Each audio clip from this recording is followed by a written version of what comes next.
O'zbekiston Respublikasining Konstitutsiyasi 1992 yil 8 dekabrda qabul qilingan. Bugungi kunda Konstitutsiyamizda 6 bo'lim, 27 bab ham 125 statyadan iborat. O'zbekiston Respublikasi qonun bilan tasdiqlangan o'z davlat ramzlari, gerbi, bayrog'i, madhiyasiga ega. Davlat ramzlari qonun himoyasidadir. O'zbekiston Respublikasi Konstitutsiyasi 5-modda. Har kim fikrga so'z hamda sening erkinlik huquqina ega. Har kim har qanday ma'lumotni alovi ham izlashi huquqina ega. O'zbekiston Respublikasi Konstitutsiyasi 33-statya.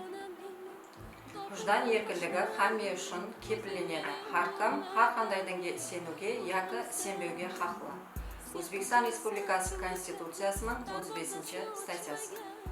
Har kim din sog'lig'ini saqlash ham qanigeli meditsinalik xizmatdan foydalanish huquqina ega. O'zbekiston Respublikasi Konstitutsiyasi 48-statya. Har kim ta'lim olish huquqiga ega. Davlat bepul umumiy o'rta ta'lim va boshlang'ich professional ta'limni kafolatlaydi. Umumiy o'rta ta'lim majburiydir. O'zbekiston Respublikasi Konstitutsiyasi 50-moddasi. O'zbekiston Respublikasining sud sistemasi ham sudlar jumlasining tartibi nizom bilan belgilangan. Ayriqcha sudlarga yo'l qo'yilmaydi. O'zbekiston Respublikasining Konstitutsiyasi 23-bab 131-statyasi.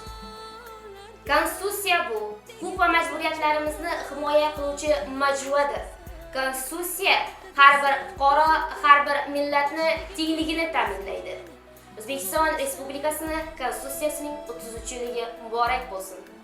O'zbekiston Respublikasi Konstitutsiyasi o'z 3 yillig'i bayrami bilan Qoraqalpog'iston Respublikasi pedagogik sheberlik va radio tinglovchilari atman chin yurakdan qutlug'layman.